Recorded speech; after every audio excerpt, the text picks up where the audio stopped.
You're standing in the store and a wall of TVs is screaming letters at you. OLED, QLED, LED, mini LED, LCD, names so close they look like typos of each other. And here's the strange part. The brightest, most expensive screen on that wall, the one winning your eye right now, is often the wrong screen for your actual living room. Because a showroom is designed to sell one kind of panel, and your home quietly favors another. Here's every screen type explained, under one simple idea that makes all the letters click. And by the end, you'll know which of these is real technology, which is just marketing paint, and exactly which one belongs in your room. LCD. This is the screen you already own. In old TVs, monitors, cheap laptops, car dashboards. LCD stands for liquid crystal display. And here's the one thing to hold on to. An LCD makes no light of its own. Behind the picture sits a constant backlight, and millions of tiny liquid crystal shutters twist to block or pass that light, letting color through a filter on top. That single fact, it borrows its light, decides everything. Because a shutter can never close completely, some backlight always leaks through. So an LCD can show a bright picture, but it can never show true black. Dark scenes come out as a dim, cloudy gray. Sticky line. Every fancier screen in this video, LED, QLED, mini LED, is underneath, still an LCD. They're all just different ways of fixing that one leaking backlight. Quick one. If the confusing side of buying tech is finally starting to click subscribe, it genuinely helps the channel. So LCD borrows its light. The very next name on the box is nothing but a change to where that borrowed light comes from, even though the store treats it like a whole new screen. LED. Walk the aisle and almost every LED TV has that badge in big letters. And it is the most misunderstood word on the wall. Because an LED TV is just an LCD. The only change, the backlight. Old LCDs lit up with long fluorescent tubes. An LED TV swaps those for rows of tiny LED bulbs. Term to remember. LED just means LCD with a better flashlight. Same shutters, same color filter. A smaller, brighter, more efficient lamp behind them. That's the whole upgrade. The one real improvement worth knowing is local dimming. Better LED sets switch off small groups of backlight bulbs behind the dark parts of the image, faking deeper blacks. The more dimming zones, the better the contrast. The catch. With only a handful of zones, you get blooming. A faint halo of light around bright objects on a dark background, because one zone lights more than it should. Sticky line. LED TV was one of the most brilliant marketing moves in tech. Millions bought a new screen that was the same LCD with its lamp swapped. So LED fixed the lamp. The next name claims to fix the color. And it's the one the store loves most, and the one you're most likely to get tricked by. QLED. Two gorgeous TVs side by side. One says OLED, one says QLED, a single letter apart. And the store puts them together on purpose. Here's what the salesperson won't lead with. QLED is still an LCD. It's an LED LCD with one extra layer, a film of microscopic quantum dots that glow pure, precise color when the backlight hits them, making colors richer and, above all, brighter. The name is the trick. QLED was branded by Samsung to sit right next to OLED and sound like the same class of technology, a next-generation rival. It isn't. That Q is a quantum dot coating on a decades-old LCD, not a new kind of pixel. And this is the idea that runs the whole video. QLED's huge brightness makes it win the showroom under blazing fluorescent lights. Then it can lose badly in your dim living room, where its backlight still can't switch off for true black. Sticky line. A top QLED can punch past 2,000 nits of brightness, dazzling in a store. while its deepest black is still a leaking gray the moment you dim the lights. So that's every screen that borrows its light. Now the one that makes its own, the genuinely different technology the others are all imitating. That's every screen that borrows its light from a backlight, the whole LCD family. Quick favor, if the letters are finally starting to make sense, hit subscribe. It's genuinely what keeps these coming. Okay, now the screen that throws the backlight away entirely and changes everything. OLED. This is the real break from everything before it. OLED stands for Organic Light Emitting Diode, and the headline is simple. Every single pixel makes its own light.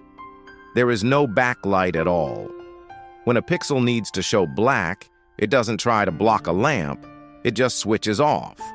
That one change hands OLED everything LCD could never do. Perfect black, infinite contrast, colors that pop against true darkness, near instant motion with no blur, and a picture that looks identical from almost any angle, because each pixel beams its own light straight out.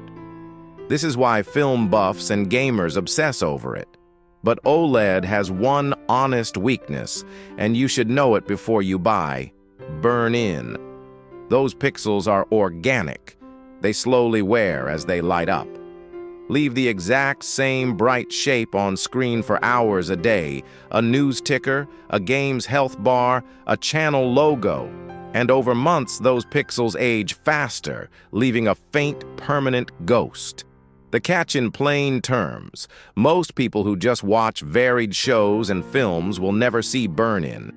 But if you leave one static thing on screen for hours daily, factor it in. Sticky line. An OLED's black isn't dark gray like an LCD's. It's the pixel off, the same black as the screen when it's unplugged. That's the difference your eye catches instantly. So OLED wins the picture, but fears a static logo. The next name is the industry's clever answer. Keep the LCD, but push its backlight to an extreme. Mini LED. This is the middle path, and it's easy once you have the mental model. Mini LED is still an LCD, but instead of a few dozen backlight zones, it packs in thousands of miniature LEDs, giving hundreds or thousands of dimming zones. More zones means the backlight can go dark in tiny patches, chasing OLED's deep blacks, while keeping the raw brightness only a backlight can deliver. And it can't burn in, because the LCD layer doesn't age like organic pixels. It's the best of both for bright rooms. The catch: it's still zones, not per pixel. Look closely at a bright star on a black sky, and you can still catch faint blooming, far less than old LED. But OLED, switching off individual pixels, still wins pure contrast. Sticky line. Mini LED is what you buy when your room has big windows and daylight. Its brightness cuts through glare where OLED can look dim. Everything so far has been the TV on your wall. But the screen you look at most isn't on a wall at all. It's in your pocket, and it has its own name: AMOLED. Flip your phone box over and you'll likely see AMOLED or Super AMOLED. And now it's simple, because you already know the core. AMOLED is just OLED built for phones. The AM stands for active matrix, a grid of transistors that switches each self-lit pixel fast and precisely, which is what makes a tiny, sharp, high-refresh phone screen possible. Same self-lit magic as a big OLED TV. True blacks, punchy color, and a real battery trick. On a dark or black background, those pixels are simply off, using no power. It's exactly why phone dark modes and black always-on clocks exist. Samsung's Super AMOLED goes one step further, building the touch layer into the screen instead of stacking it on top. Thinner and brighter in sunlight. The catch: same organic pixels, so the same burn-in risk exists, which is why phones dim and shift the clock on always-on displays. Sticky line. When a phone is advertised as LCD, it's the budget tier. An AMOLED screen is one of the clearest signs you're paying for the better display. So that's every screen you can buy today. There's one more. The one that fixes OLED's only flaw, if you can afford a small car for it. Micro LED. This is where it's all heading. Micro LED is self-lit like OLED. Every pixel makes its own light, so you get the same perfect blacks and infinite contrast. But the pixels are made of inorganic material instead of organic. That one swap erases OLED's weakness. Inorganic pixels don't burn in and don't dim with age, while going far brighter than OLED can. Perfect black and blazing brightness and no burn-in. On paper, it's the end game. The catch is brutal and simple: price. Manufacturing millions of microscopic LEDs is so hard that micro LED today lives in giant, modular, six-figure displays, not the average living room. Sticky line, Samsung sells a micro LED TV called the Wall, and a large one can cost more than a new car. So, remember the trick from the start? The brightest TV winning your eye in the store, then losing at home? Here's the answer at last. Stores are bright, so the brightest backlit screens, QLED and LED, win under those fluorescent lights. But most homes are dimmer, where a screen that makes its own light, OLED, quietly wins instead. The showroom was never your living room. So, if you only remember one idea, remember this. Does the screen make its own light, or borrow it? Self-lit OLED wins the picture. Backlit mini LED and QLED win brightness and lifespan. Match the panel to your room, not the showroom. Then match it to you. Dark room movie lover, OLED. Nothing else touches those blacks. Bright room, daytime TV and sports, mini LED or QLED on a budget. Brightness beats glare. Gamer leaving a HUD on screen for hours. Lean mini LED or QLED to sidestep burn-in worry entirely.